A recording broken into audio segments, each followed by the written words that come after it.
Who am I? What am I doing? Nope, that's not amnesia. That's just a lingering existential crisis. Welcome to WatchMojo's Top 5 Facts. In this installment, we're counting down the 5 most interesting facts that we could find about amnesia. What's your name? I don't know. Number 5. Jason Bourne's name comes from one of the first recorded amnesiacs.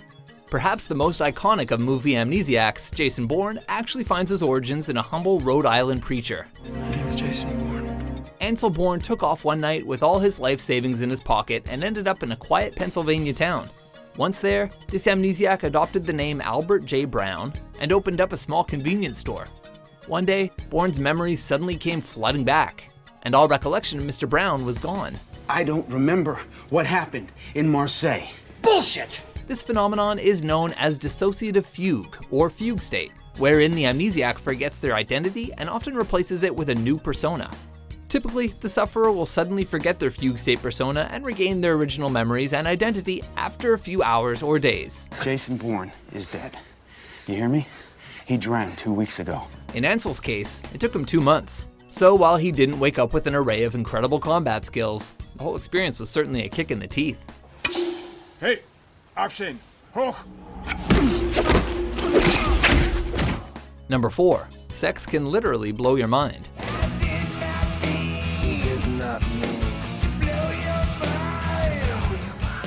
There are cases in which sexual intercourse has caused temporary amnesia. So mind-blowing sex. Mind-blowing sex. The affliction is known as transient global amnesia, a form of memory loss wherein someone experiences fogginess after certain activities, not necessarily just sex. Vigorous exercise is often the known cause of TGA, and despite being a troubling phenomenon, there are no physiological signs of damage after it occurs. TGA is most common in people over 50, and surprisingly, there are actually no known cases of it happening to anyone more than once. Oh my God, I do like sex. Furthermore, scientists still haven't found all the answers to this mystery, but many suggest it may have something to do with insufficient blood flow. Ironic, really. God, I can't see. My glasses. Okay. Number 3.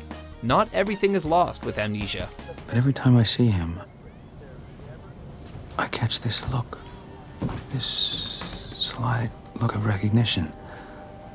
But he says he can't remember me at all. So amnesia is like hitting the reset button or formatting the hard drive, right? Nope, not quite. There have been several cases of amnesia where the patients have retained aspects of their personality, like their phobias and their skills. I can tell you the license plate numbers of all 6 cars outside. I can tell you that our waitress is left-handed and the guy sitting up at the counter weighs 215 pounds and knows how to handle himself. In many cases with musicians, they often retain the ability to play their instrument. This was the case with one British conductor, Clive Waring, who despite only having a 20-second memory, continued to play the piano perfectly. One particularly odd case of retained skills was with Michael Boatwright, an American man who woke up one day only able to speak Swedish, which he had learned during his student days. Convinced that he was Johan Elk, Boatwright lost all manners of his former life, forgetting how to speak English and even the existence of his ex-wives.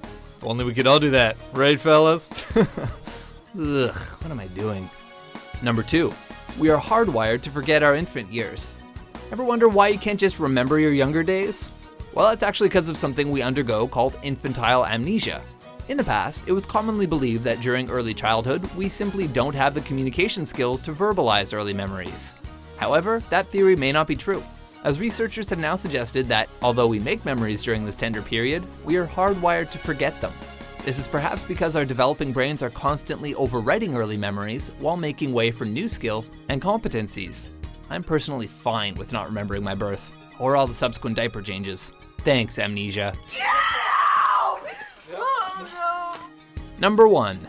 Agatha Christie may have suffered from amnesia. The queen of crime herself was caught in a curious mystery likened to one of her own works. In 1926, renowned novelist and playwright Agatha Christie slipped out of her home in the dead of night. After disappearing for 11 days, she was found in a nearby town, assuming the title of Teresa Neal, the name of her husband's mistress. People believe it was her domestic troubles that were the catalyst of this amnesiac episode, suggesting that a car accident she was involved in was what tipped the scales. However, people have also argued that this was nothing more than a publicity stunt orchestrated by the author in order to stay in the public eye. Perhaps a secret she took to the grave. So, did you learn anything new about amnesia? Did we forget anything? I don't know what happened. I don't know who this guy was. I don't know about that picture. I don't know who I am. Until next time, for more memorable top 10s and existential dread top 5s, be sure to subscribe to, God.